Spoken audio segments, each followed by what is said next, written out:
How's it going, everybody? I am Donut. This is Inhumans Season 1, Episode 1. Behold the Inhumans. And this is, of course, a Black Lives Matter, all cops are bastards, and trans rights supporting channel. You better be supporting every single one, or you can get the fuck off this channel. Now, Inhumans, I know nothing about, as always, like all the other shows. I know a tiny little bit about it, basically, assumingly it's going to be more connected to S.H.I.E.L.D. than anything else because we're doing Inhumans, and Inhumans have only come up in S.H.I.E.L.D., not even in the movies. So, assuming it's even more S.H.I.E.L.D. focused, which is why I am very hesitant. I hope that we're not going to see any of S.H.I.E.L.D. in this at all. I don't think we will, but I hope none of S.H.I.E.L.D.'s writing carries over into this. I hope this is a completely different staff and all that, and it's all whatever. I know that the only other thing I know this is like the first TV show that was shown on like an IMAX screen in theaters. I know also that it got like very bad ratings for the like for the whole season, not for the IMAX thing, but for the rest of the season.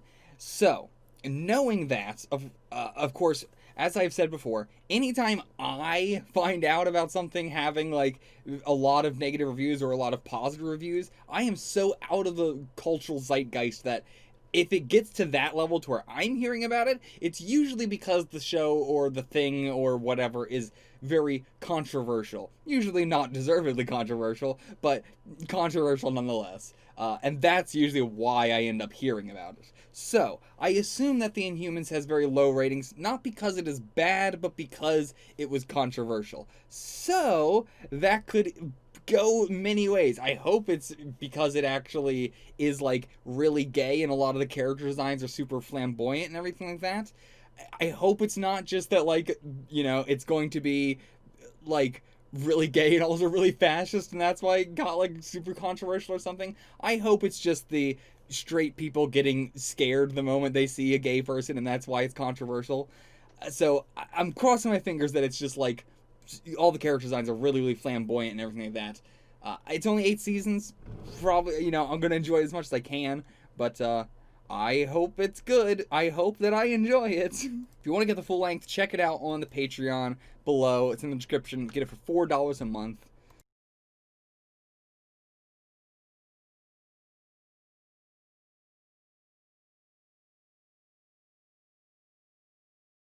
To anybody.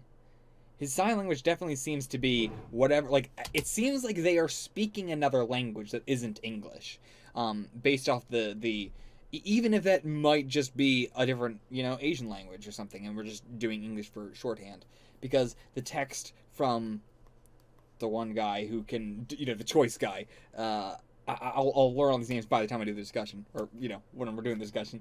But, yeah, it seems like there is some other language here. So it seems like whatever the sign language he was doing was not supposed to be ASL, but it was supposed to be whatever this thing is sign language. So, okay, I'll give it some leeway. It's, I thought they were doing some really offensive shit, but maybe not, maybe not. I'll see you guys for the discussion. Holy shit. Holy shit. Let me make sure it's not like an after credit scene or anything. Okay, yeah, no.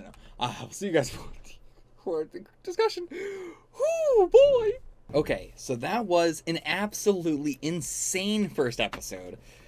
There's so much to talk about, and I am so worried they're going to ruin this.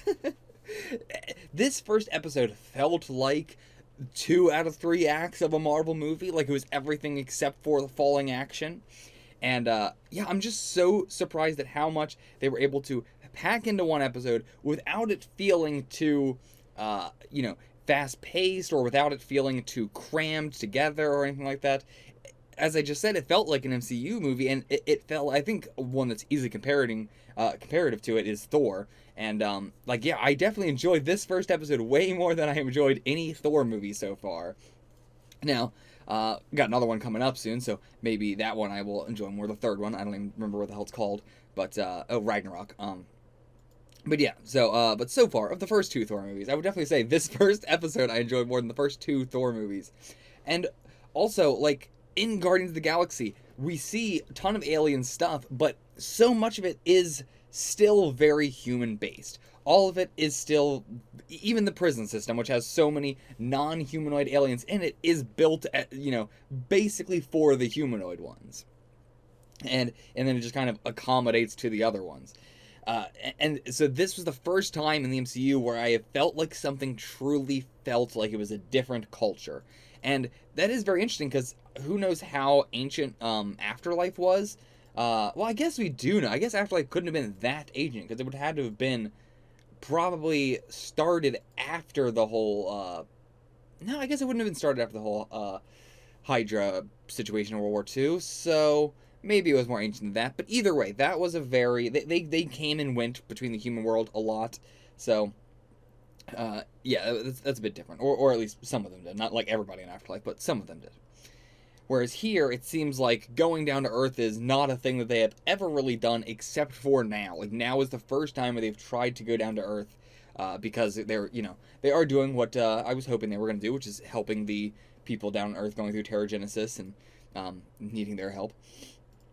And so the crux of this season seems to be not a war with the humans, but like I was like, what are we going to focus more on, the caste system or the war with the war with humans? And it seems like neither. We're going to focus more on a just coup within the place itself, and a lot of it seems like all of the actual royal family is going to be down on Earth in Hawaii now, and it's unclear if Black Bolt was supposed to be in Hawaii or not. I'll check that real quick, actually, if they said where he went.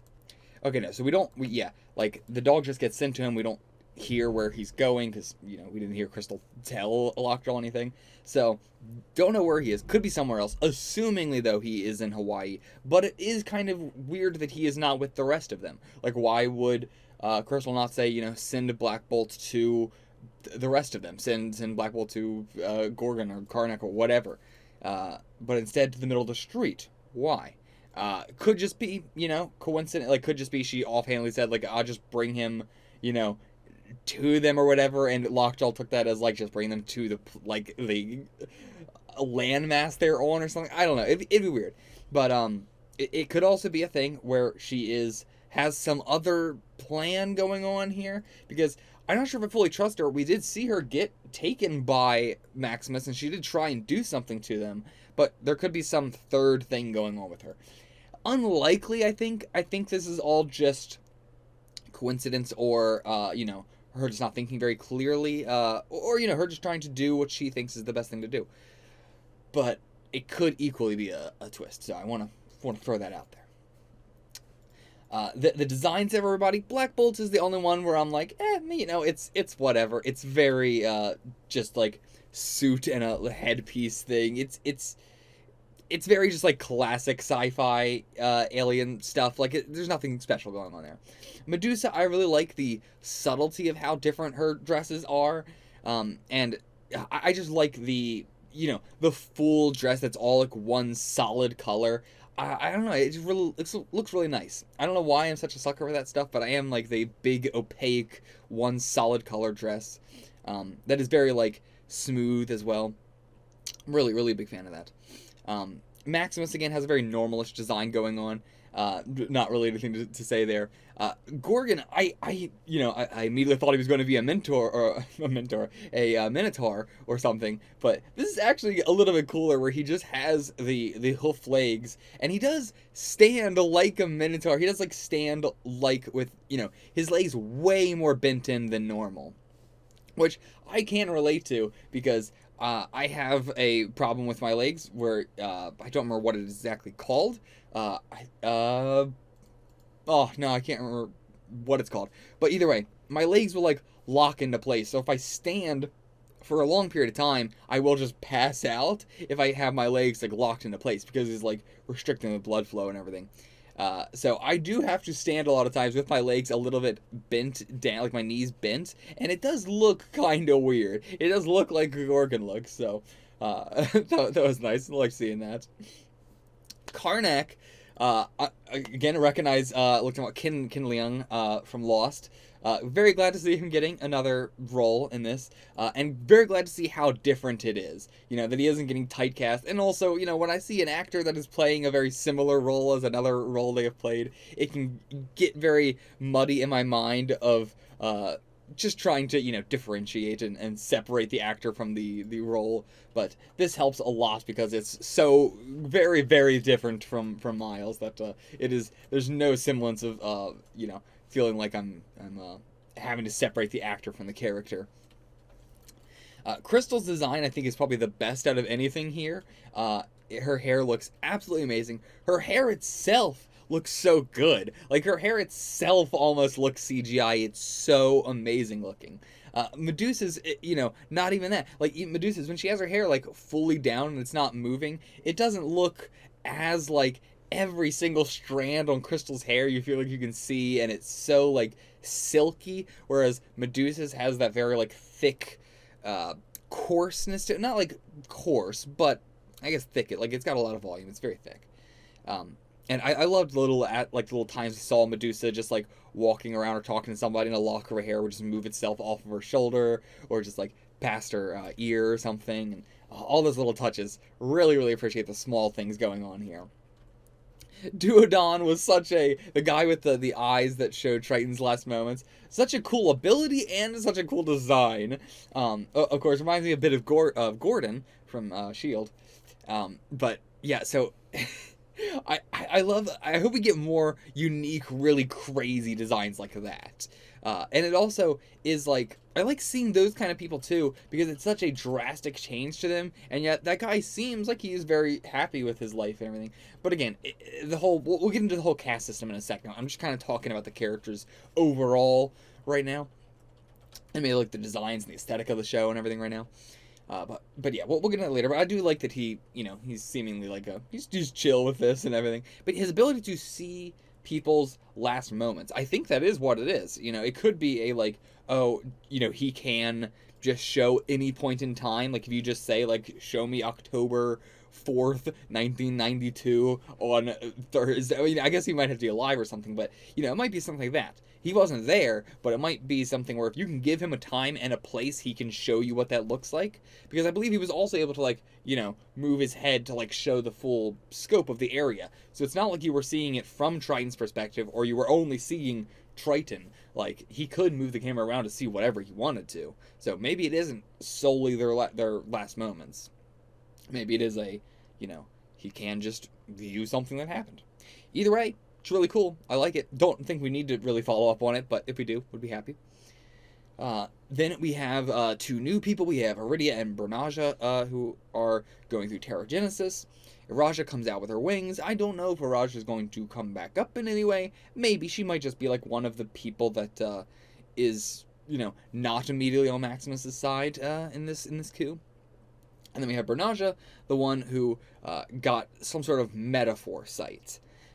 Which, we were going with the whole, like, oh, he didn't get any, like, even after his whole, like, that I feel like is one of the only problems I have with this episode, is they immediately went, okay, well, he doesn't have any power, as opposed, or like, and then Maximus was like, hold on, the little testament and everything, but even that, everybody just immediately assumed he didn't have a power, when it seems like future sight, it tends to be the number one thing you're going to get as an Inhuman. It seems like there is a 60% chance to get that, and a 40% chance to get anything else. So, it is pretty wild to me that they immediately were just like, oh, nothing's immediately visual, he must have gotten nothing.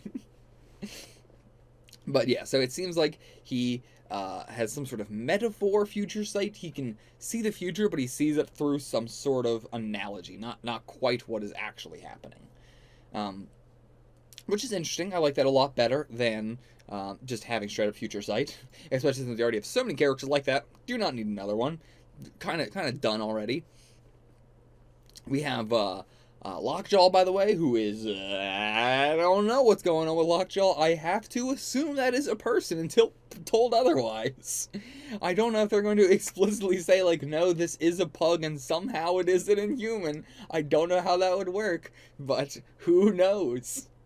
And pugs, I really like the like making it a pug. I don't know if this is purposeful or not, but and immediately I was like, oh, why we gotta have a pug? Because I hate pugs, but at the same, I hate the fact that pugs exist. I don't hate pugs. I hate the fact that pugs exist and people find them cute and want pugs, because pugs are an abomination. They are, like the Inhumans themselves, created. They were, we bred bugs to be the way they are, and in a very, it is different from Inhumans though, because Inhumans are supposed to be this like, oh, they evolve and have this perfect DNA and all that, but pugs are definitely, we've designed them to be, they can barely breathe, they can barely survive, they're just constantly dying.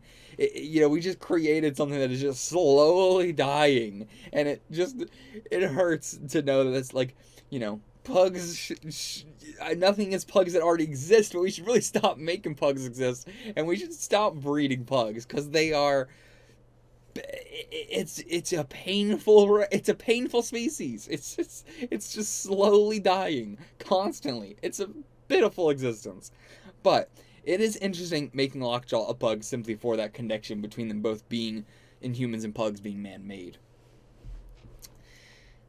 So yeah, I guess let's talk about the caste system then.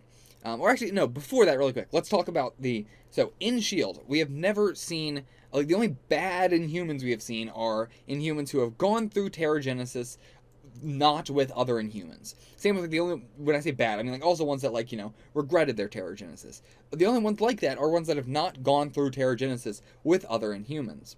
And so now we're seeing that be the case again here, not through the exact same thing of like, oh, now we see that even if they are with other Inhumans, they will get bad Terrigenesis and stuff. It is the same, like, no, they will go through Terrigenesis, and then the person will immediately be like, oh, you got a shitty hand, throw them in the fucking mines, And so it's not really like being around other Inhumans. Like, as sad as it is, Afterlife was better with Terrigenesis than this place is. Because at least there, they loved you and they would, help you through it and they would give you therapy and all this sort of stuff. Whereas here, they just throw you in a mine. And so, it's interesting. We still have yet to see any Inhumans that, if in a loving environment with other Inhumans, have not regretted their Terrigenesis or do not turn out, quote-unquote, bad. Because even, like, Bernaja, they're making Bernaja out like he's got a bad thing here, but not really. It's only bad because nobody understands what it is. And because this place is very quick to immediately dismiss instead of, actually trying to look into it too much. And so, Maximus is cool. Makes sense. I can't get behind it, but I understand why it is coming to the head it is, and why he is going to be, like, they did a great job of showing how he got, all the people on his side. Even if a lot of these people are, like, it is the, like, you're really gonna go with Maximus, like, he's in the royal family, he is having as much of the privilege as the rest of them are, and you're going with him simply because he is human, and he is sometimes discriminated against in the royal family, which is much different than how they are all discriminated against down in the mines. And, like, it is definitely like, yeah, he is discriminated against, but even then, it is a, yes, but we will still have you in the royal family and have you with all this power and all that. And all of this is a very, like, we're looking at this where we have two options. We either stay here as we are, or we go to Earth. When the better option would be to just expand on the moon and not worry about, like, the humans finding you. Like, if the humans do find them, if, with this rover going on and everything, the humans find out that Inhumans are on the moon, and they've got a whole civilization on the moon that's been there for hundreds of thousands of years, or however long it's been. What are they going to do? Missile the moon? Like, again, I actually don't know that much. Do we have missiles that can reach the moon? I don't know. Maybe we do. But even then, even if that's the case, let's assume that we do have missiles that can reach the moon. We can't have that many. We can't have an insane amount to where it would be a constant threat or anything. So they're either going to have to come to the moon and fight us personally with a small amount of people while we have an entire civilization. I keep saying we, but you know what I mean. I'm so used to saying we. They can either go to the moon and fight them with their whole army versus their, like, 10 people on a rocket ship, or they can shoot some missiles at it, which is, like, why? What are they doing up there? Like, it's a very, if we made ourselves present, why would they care?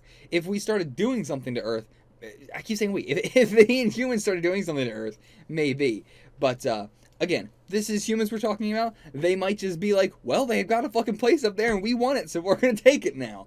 But with the amount of Inhumans they have, I feel like they've got to have enough that would be able to defend a couple missile strikes. Right? They've got to have something, or they've got to have technology that would be able to as well. Like, their technology seems way more advanced than ours is. So if they try and missile us, just missile them right back. But, because again, I feel like they can block some missiles. They got to have some sort of, like, Inhuman with an EMP power, or some sort of Inhuman with magnetism, or some sort of Inhuman with a force field, or some sort of Inhuman with strong telekinesis. I mean, there's so many things they could have, and if they have an entire race, there's no way that you can convince me that they don't have somebody that can just deflect a couple missiles. Because again, it's not like if this was on Earth and they had a civilization, we could just launch a ton of shit at. Like, humans could just be launching shit at them constantly. Stuff, it would not be possible. But because they're on the moon, it seems possible.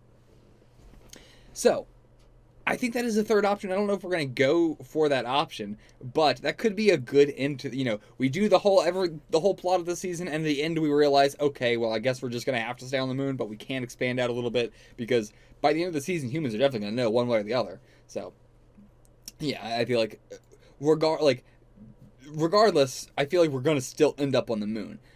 Adelan's too big for them to do it. Okay, we are on Earth now, and things are good, and Maximus was right. I don't think we're going to go for that. But I hope that we don't end it with the caste system still being a thing and all that jazz. And now, with the caste system, why do they also have kings and queens and a royal family and all that? Like, what does that have anything to do with the powers and the moon? Like I know it has to do with the powers. What does it have to do with the, their circumstance on the moon? Like, the whole, okay, well, if you don't have a power that is immediately beneficial, then we're going to send you to the mines so that way you can work. Which is also pretty fucked up, because a lot of it's like, you know, well, how is, like, okay,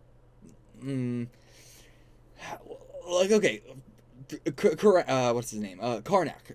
Like, what is Karnak doing? If they don't, it's not like there's a fight, like, they have the Royal Guard, but what is the Royal Guard really for if they don't do anything? Because they don't go down to Earth. Triton going down to Earth was, like, one of the first times this has happened, it seems like. So, I guess, like, the Royal Guard seems to be solely there, you know, for other Inhumans, like, as a, you know, police force, basically. So, it is like well, it's not like Karnak's power is benefiting the civilization at all, and yet he is extremely high up. It's not like Gorgon's power is benefiting the civilization in a major way. It's not like Medusa's is. It's not like Black Bolt's is. It's not like any of them are. All of their powers are very not beneficial to this, except for Crystal, who does seem to have a power of just temperature control in general, which would be very helpful for, you know, building civilization and expanding and all that sort of stuff. And she would be very helpful in the mines, honestly. But no, because that's not how it works. It works on if you have a pretty power. If your power is nice and pretty, then you don't have to work in the mines. But if it's gross and ugly, then you have to work in the mines. So it is, you know, they try and defend it by saying, like, oh, it has to be this way, but it really doesn't. They've completely arbitrarily decided this. So I am more on Maximus's side, but at the same time, I am not agreeing with Maximus himself.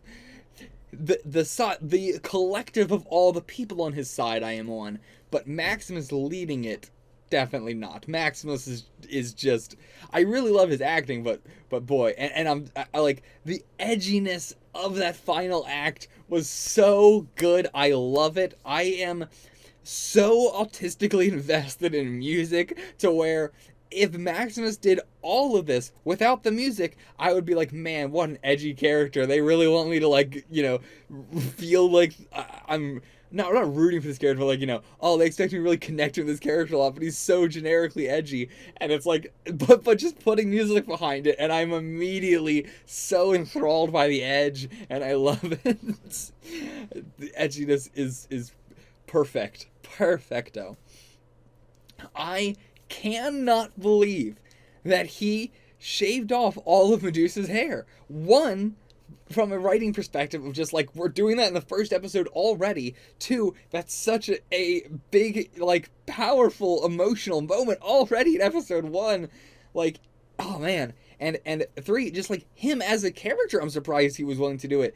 His acting is so good. Like I really thought that he was going to not do it in that moment where she told him that she would hate him for the rest of forever if he did this, and like I really felt that he was thinking in that moment, like maybe I won't, like maybe I will not shave her hair. Maybe I will let this person who has the potential to stop all of this go just because I'm that much of a I don't know what a good incel for lack of a better word, but yeah, I really like Maximus's character. I can't root for it. He's definitely going about this all in the wrong way and is a real douchey kind of guy. But I think the way they're writing his character is very fascinating.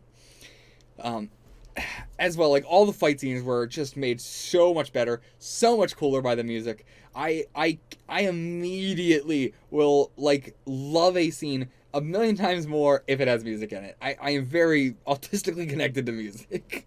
It just immediately brings out all the emotion in me. So, we have Kitang, the head of the Genetic Council, killed this episode, which, yeah, fair. Insanely surprised that they killed him, but I get it. It is a thing that we're bringing up, right? And it works on both ways for Black Bolt and for Maximus. This idea that these people are fine just like indebting themselves to a king rather than facing the problems at hand, right? The even the people in the mines would rather just put all their faith into Maximus. And to be fair, he is lying about so much going on that it's very different. But at the same time, it is them putting all their faith in Maximus, who they know is also in the royal family and stuff, as opposed to banding together themselves and trying to fix the problem themselves as a collective.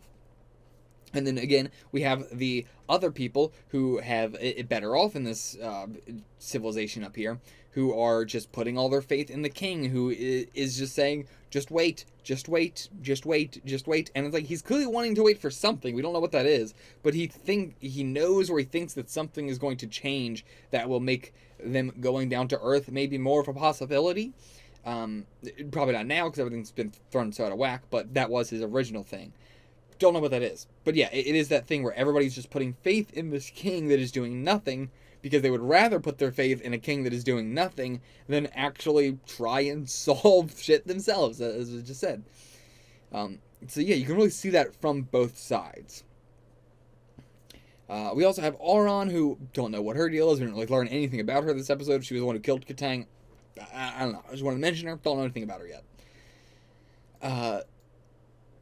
Okay, also, so concerning Triton. Triton, they had said he was dead and everything like that, but then I missed the line where they said that he might not be dead. Which I don't know why they would think that, especially when they were shown his last moments. But I guess, again, that would go further into the Duodon not being a showing them the last moments, but just showing a time and place sort of thing. And again, with Maximus saying that Triton was dead, he could have just been lying. But also, why would he send Triton, like, as opposed to anybody else? Like, it doesn't seem like Triton was very capable of defending himself. It seemed like, I don't know what his power was, but it wasn't something that could defend himself from bullets, so why not send somebody that would be able to? And it's not like, a lot of, if you sent, like, Karnak, or you sent Gorgon, no. What, is it Gorgon or Gordon? I think it's Gorgon. Anyway, if you sent either one of them, they would have been able to deal with it, and they look more human. Especially Karnak looks exactly human. So just send Karnak. Like, why not? But, yeah, I don't know. Maybe he has something else going on. Who knows? Again, with the why bring all these humans who have gone through Terrigenesis back to a place where you are saying you cannot expand at all? Like, Maximus makes a lot of sense. If we're increasing the population here, it's just going to make things worse, and you don't have a plan for dealing with the population, or at least you're not telling anybody. So, it's, yeah, it's hard to root for either of them, though I am on Maximus's team's side here. Also, I didn't really talk about it, but so Karnak's ability does seem to be something like he can see all the... I don't know exactly how it works because it does. I don't know how it would work if it is he sees all potential possibilities at all times. Because if that's the case, it wouldn't be a thing of like where he does it and then okay, let's try and do it again. So it is like his mind is working so fast that he is able to like accurately 100% predict what would happen if he did something a certain way, and then so he would go like, okay, so I'm not gonna do it like that. What if I did it like this? And then we don't see the second time where he's thinking, what if I did it like this? We are just then seeing him do it that second time. It's a weird way to show that, but it's also a really cool way to it's a very cool way to show it. It's just a very confusing way to show that. But I think that is what it is. It could be something different entirely, but I think that he thinks of an entire scenario and then he thinks of an entire other scenario and he keeps doing that until he comes up with one that works rather than, I see all possibilities. Which there is a slight distinction there. Because it doesn't make him like all knowing, because he'll just stop once he comes up to the one that works. So, and if he is that smart, it would be pretty fast they would come up with the right one. You would think like that time it only took 2 times. Also, that they did establish in episode 1 these fantasy sci-fi guns can kill you with one shot. So like it didn't like seem to do anything to his body. So maybe it's like a more internal thing, like they shoot you with it and something happens inside you. But I do like that we established because that was immediately as we started firing these fantasy guns, and my very first thing I said was, all right, are we going to get to see like how dangerous these things are at all, or are they just going to be shooty pew pew guns that don't do anything? But no, they can kill. They will kill you if they hit you, and I hope that's consistent. But we will see. Guns seem to be pretty damn consistent too, considering we just had that one girl probably get maybe not. You know what? Maybe not get killed. I thought it was really crazy that Triton and the girl died so quickly in the episode, but maybe I think it's obvious at this point Triton's not dead, but the girl's probably also not dead then. I feel like that's gonna be too much going on there. She had the whole jacket with the rose on it, and she has cat eyes now. Don't know, but yeah. Lockjaw the Pug, by the way, the whole effects on that, and just Lockjaw himself I don't know what Lockjaw is himself, is a, just really, really good effect, constantly, walking around and everything, and, yeah, I'm very curious to see what we're going to do with it, because I love it. We can do a lot of things with it. It's not going to be like Lockjaw's much of a big character, I think, but just as a device, it seems so fun to just have this dog that teleports everybody. I think that's pretty much. Oh, the 2 girls in the white outfits that were like, they have their feet in this water that then also has a map of the Earth and like a visual of the Earth and everything.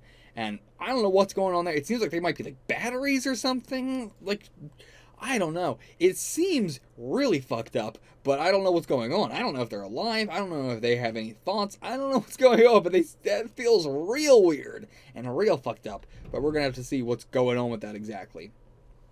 And, yeah, I'm curious to see where we're going to go from here. This first episode was so insanely movie-like that I don't know where we're going to go from the rest of the season. And because of that, I'm hoping that they did not put all their eggs in one basket and that the rest of these episodes are not going to be very bad. So let's hope for that. I'll see you guys for the next one. Until then, get the fuck out of here.